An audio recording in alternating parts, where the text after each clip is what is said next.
Well, let's check in with ABC7 business commentator Richard Stern, who's joining us now. Richard, I know there's a new threshold that has been reached as the Dow reaches 25,000. Is that correct? You're absolutely right. Incredible. 25,000 on the Dow. Just 35 calendar days ago, we went through 24,000. And for those of you who are keeping track, it took 35 calendar days last year for the Dow to go from Dow 20,000 to 21,000. So we tied the record from a timeliness standpoint. The Dow was up by 183 points at the high of the day, above 25,100.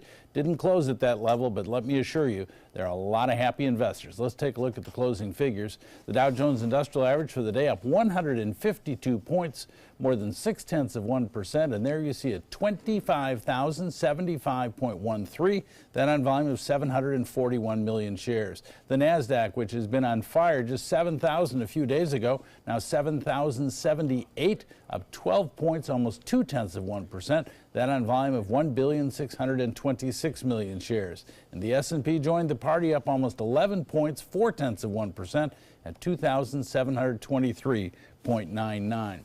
Well, we've been hearing for a week now that retail sales at Christmas time were really very strong. Unfortunately, nobody told that to Macy's.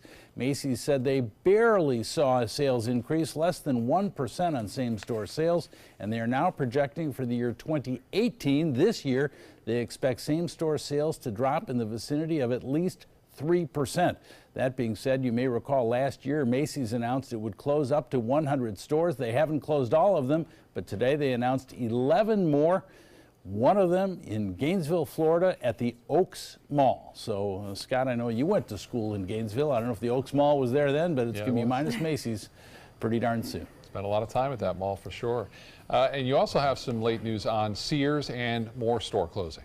Unfortunately, it is indeed more of the same. They announced they were going to close more than 100 stores. That's a combination of both Sears stores and Kmart. No matter how you look at it, retail is having a tough time, and a company by the name of Amazon just might be picking up the pieces. Gosh, I was hoping for some better news after the holidays. It's unfortunate. All right. Well, we did hit 25,000. That's Yes, some pretty we good did. news there. All right, Richard, thanks so much. You're welcome.